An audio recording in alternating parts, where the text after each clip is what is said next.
Assalamualaikum warahmatullahi wabarakatuh. Selamat berjumpa kembali di praktikum virtual mata kuliah Genetika 2 jurusan Biologi FMIPA UNT. Kali ini kita akan mencoba akan melakukan praktikum virtual dengan topik PCR dengan aplikasi Virtual Lab. Tujuan dari praktikum ini adalah agar mahasiswa dapat lebih paham dan memahami teknik dalam biologi molekuler, terutama adalah PCR, polymerase chain reaction, dan mengerti prinsip-prinsip dasar serta tahapan dalam melakukan proses PCR. Oke, kita langsung saja.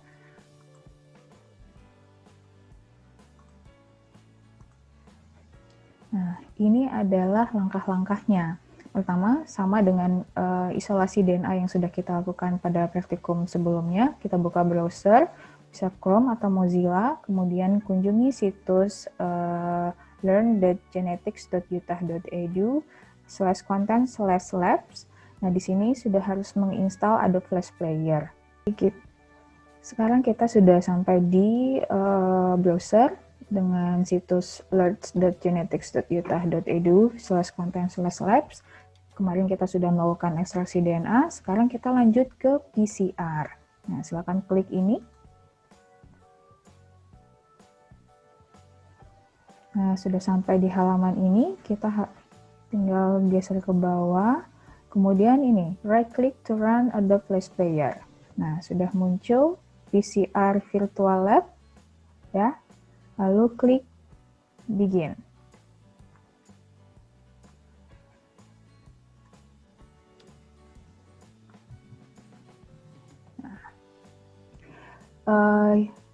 Genom manusia itu terdiri dari 3 miliar pasang basa DNA. Nah, para peneliti, para saintis itu umumnya harus membutuhkan atau mengisolasi spesifik segmen dari suatu DNA, jadi segmen tertentu pada suatu DNA dalam jumlah yang sangat besar dari DNA atau materi genetik. Nah, namun di dalam sel itu segmen ini hanya berupa potongan kecil yang sangat kecil pada genom, gitu ya. Maka dibutuhkan salinan yang sangat banyak agar bisa bekerja dengan cukup. Jadi supaya untuk memenuhi kebutuhan para saintis dalam bekerja meneliti suatu segmen DNA spesifik, maka dibutuhkan jumlah salinan DNA yang sangat banyak gitu. Ini adalah yang melatar belakangi PCR itu. Nah,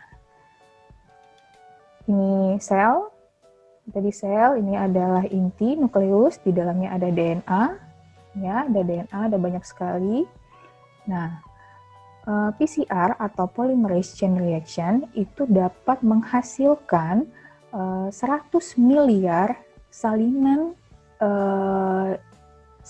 dari urutan DNA spesifik dengan identik dalam waktu hanya beberapa jam. Nah, seperti yang dikatakan oleh penemu PCR ini, yang mengatakan bahwa teknik ini hanya membutuhkan satu buah tabung uji test tube dan reagen yang sederhana dan sumber panas, ya. Nanti kita akan lihat.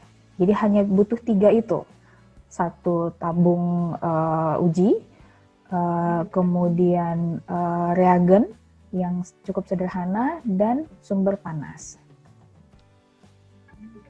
Lanjut. Nah, ini apa? Rambut ya. Nah, untuk melakukan reaksi PCR, yang kita harus sudah punya DNA yang sudah kita ekstrak dari sel. Kemarin kita sudah melakukan ekstraksi DNA ya, dari sel epitel pipi. Nah, karena tujuan dari PCR ini adalah untuk membuat salinan DNA lebih banyak, maka kita tidak perlu membutuhkan jumlah DNA yang banyak untuk memulai reaksi. Nah, contohnya kamu bisa mengekstrak DNA dari darah dalam jumlah yang volume yang sedikit, baik atau dari kulit, dari saliva, dan bahkan dari folikel rambut. Nah, ini yang seperti dicontohkan di sini adalah dari folikel rambut. Nah, sekarang kita akan mulai PCR. Bisa dilihat di sini ada wadah. Wadahnya berisi es, ya. Ini tumpukan es. Jadi ketika kita melakukan PCR itu harus di atas es agar DNA, sampel DNA dan reagen-reagen yang dipakai itu tidak rusak. Nah, sekarang kita akan memulai dengan memindahkan DNA yang sudah kita ekstraksi itu ke dalam suatu tabung PCR khusus. Nah, ini tabung PCR. Karena PCR itu kita kerjakan dalam proses pemanasan, kemudian nanti akan ada pemanasan, kemudian pendinginan berulang-ulang, maka tabung PCR yang kita pakai itu biasanya sudah didesain khusus untuk mendapatkan distribusi suhu yang merata. Jadi tabungnya khusus, tidak bisa menggunakan tabung yang biasa. Oke, kita lanjut ya. Oke. Nah, ini caranya. Ini adalah tabung yang berisi hasil ekstraksi DNA kita. Kita pindahkan ke tabung PCR. Nah, caranya adalah ini mouse saya ini di mikropipet, kemudian kita masukkan ke sini, kemudian klik, ya, jangan dilepas dulu kliknya, tahan, kemudian kita bawa ke PCR tube ke sini, lalu lepaskan kliknya. Nah, sekarang kita akan menambahkan primer 1 atau primer forward ke PCR tube. Primer nanti akan menempel pada untai DNA cetakan atau DNA yang sudah kita masukkan tadi pada ujung segmen yang kita ingin copy, yang ingin kita salin. Nah, keunggulan primer ini adalah komponen penting dalam PCR karena primer yang akan menempel secara spesifik dengan urutan tertentu dari gen target kita sehingga dia tidak akan menempel pada tempat yang salah. Jadi di sini nanti penting sekali bagaimana kita mendesain primer yang tepat agar dapat mengcopy gen yang kita inginkan. Itu nanti beda lagi materi praktikumnya ya. Oke, kita lanjut. Oke. Nah, sekarang kita lanjut ke primer 1 atau primer forward. Primer yang akan menempel di bagian depan. Seperti tadi kita kita tekan, klik mouse-nya, tahan, kemudian bawa ke PCR tube, kemudian lepaskan. Nah, sekarang tambahkan primer 2 yang akan menempel pada sisi belakangnya. Oke. Ini primer 2. Kita pindahkan ke PCR tube. Lepaskan. Nah, sekarang kita akan menambahkan nukleotida ke dalam PCR tube. Nukleotida ini adalah basa-basa adenin, A, C, G, T yang akan menyusun kode-kode DNA. Nah, molekul penyusun genetik ini akan digunakan untuk menghasilkan kopi DNA yang jumlahnya nanti adalah miliaran. Oke. Nah, ini nukleotidanya, bahan bakunya ya. Nah, ini masukkan ke sini.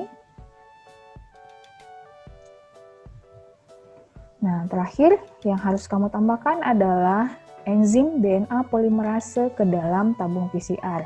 DNA polimerase ini adalah molekul yang akan bekerja seperti mesin yang akan membaca kode-kode DNA pada DNA cetakan atau DNA template dan akan memasangkan nukleotida yang cocok untuk menghasilkan salinan kopi DNA.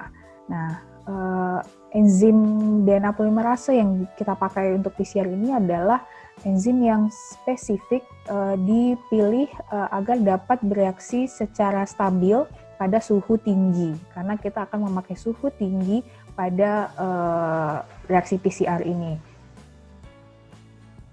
Oke. Nah, kita akan masukkan DNA polimerasenya ke dalam PCR tube.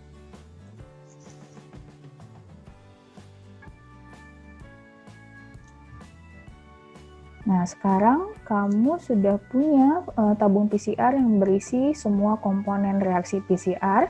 Sekarang kita pindahkan tube PCR itu ke dalam DNA thermal cycler atau yang biasa disebut mesin PCR. Mesin ini akan secara akurat dan tepat menaikkan suhu, menurunkan suhu pada waktu tertentu dengan durasi tertentu hanya dalam waktu beberapa jam.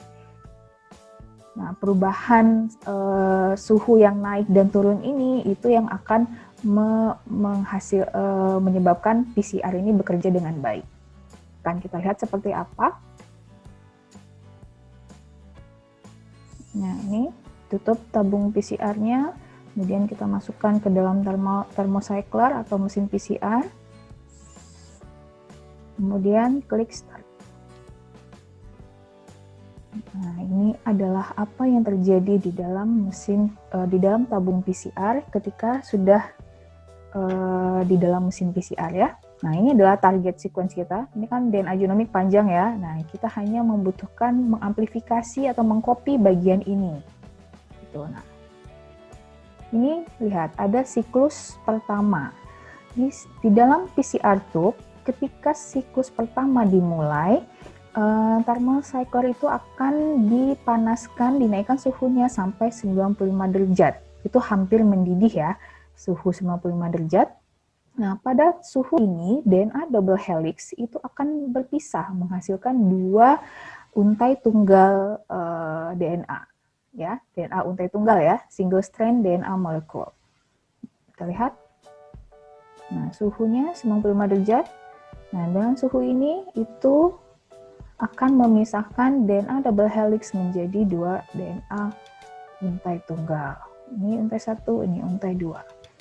Nah, kemudian sekarang lihat suhunya diturunkan ya, jadi 50 derajat. Nah, sekarang suhunya turun jadi 50 derajat dan ini lebih pada suhu ini secara alamiah itu DNA akan akan berusaha untuk mencari pasangannya gitu. Nah, tapi karena tadi kita sudah menambahkan primer, ada banyak primer di dalam tabung PCR, yang ada primer 1, ada primer 2 yang mereka juga berkomplemen dengan DNA target kita, maka primer-primer ini akan berpasangan, akan menempel pada target kita sehingga akan menghambat kedua untai tunggal ini bergabung kembali, ya. Nah, jadi pada suhu ini, suhu 50 ini atau suhu yang lebih dingin ini disebut sebagai tahap annealing. Sedangkan yang sebelumnya tadi 95 derajat itu kita sebut sebagai tahap denaturasi. Nah, oke. Lanjut ya.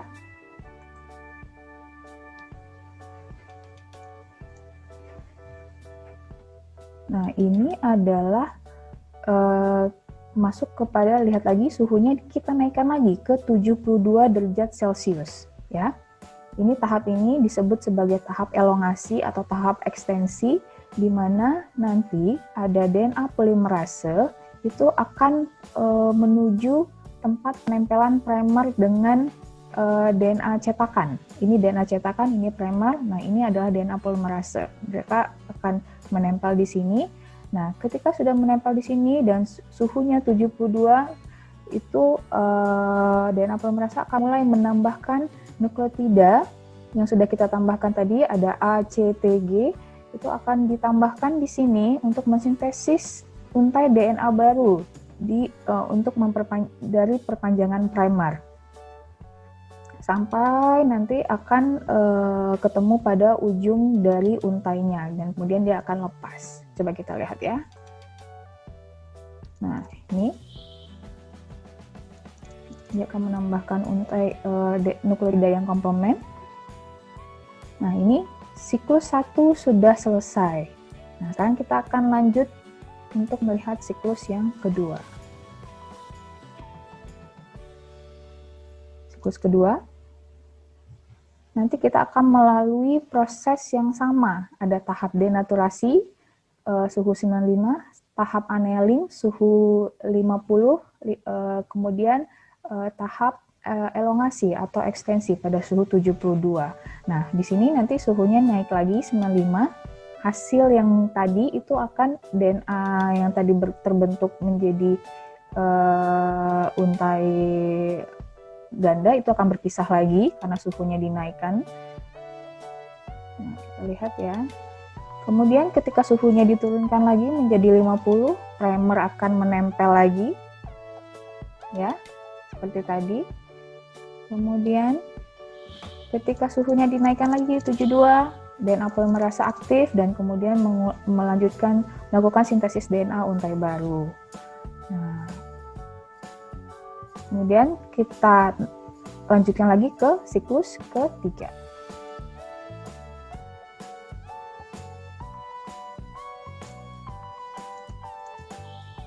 Nah, hal yang sama terjadi. Suhu 95 denaturasi, kemudian primer menempel di suhu 50, kemudian nanti terjadi elongasi di suhu 72. Nah, di sini pada siklus ketiga ini kita sudah mendapatkan fragmen yang kita inginkan. Ya, kalau yang ini kan tadi masih ada fragmen yang tidak kita inginkan ya, yang putih. Nah, kalau di siklus ketiga kita sudah punya 2 fragmen ini yang kita inginkan. Nah, ketika siklusnya bertambah semakin banyak, maka ini akan semakin banyak dibandingkan dengan fragmen yang lebih panjang ini. Coba kita lihat ya. Ini siklus 4. Nah, pada siklus 4 ini kita sudah punya 8 fragmen yang kita inginkan. Daerah yang diapit oleh primer 1 dan primer 2 tadi. Dan hanya sedikit yang fragmen yang lebih panjang. Nah, siklus 5 begitu seterusnya. Nah, sekarang di siklus 5 kita sudah punya 22 fragmen yang kita inginkan, yang ini, dan hanya 10 fragmen yang lebih panjang. 1, 2, 3, 4, 5, 6, 7, 8, 9, 10. Nah, ini kita percepat prosesnya untuk sampai siklus terakhir ya. Kita ada 30 siklus. Siklus 6, 7, dan seterusnya. Nah, ini sudah sampai ke siklus 30. Kita sudah punya lebih dari 1 miliar fragmen yang hanya terdiri dari target yang kita inginkan. Ini yang pink ya. Nah, yang pink, dan hanya 60 kopi dari molekul yang lebih panjang. Ini hanya ada 60. Nah, jadi ini dalam hasil PCR kita, di dalam tabung PCR tadi itu sudah mengandung hampir semuanya adalah target yang kita inginkan yang dibatasi oleh primer 1 dan primer 2 tadi.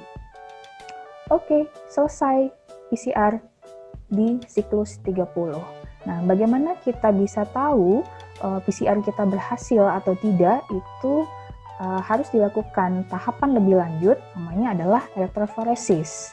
Nah, nanti kita akan melangkah ke topik berikutnya, yaitu elektroforesis, yaitu bagaimana cara memvisualisasi DNA hasil PCR ataupun juga bisa hasil isolasi DNA-nya. Oke, terima kasih sudah menyaksikan simulasi PCR menggunakan aplikasi Virtual Lab yang sudah dirancang oleh learns.genetics.yuta.edu. Terima kasih sudah merancang simulasi ini sedemikian rupa sehingga mahasiswa menjadi lebih paham tentang prinsip-prinsip PCR dan tahapan yang dilakukan dalam PCR. Saya harap kalian bisa mengerjakan hal yang sama dengan aplikasi tersebut, dan jika bisa melakukan rekam video kalian saat mengerjakan PCR dengan aplikasi Virtual Lab, lalu upload video kalian di sosial media kalian masing-masing, bisa Instagram dengan hashtag Praktikum Virtual Genetika 2 Bio UNP, dan jangan lupa mention akun Instagram biologiunp.official. Selamat mengerjakan. Semoga tujuan praktikum ini bisa tercapai, dan praktikum virtual genetika ini adalah kerjasama antara dosen, prenatal laboratorium pendidikan, dan asisten praktikum. Terima kasih sudah menyaksikan. Saya sudahi dengan Assalamualaikum warahmatullahi wabarakatuh.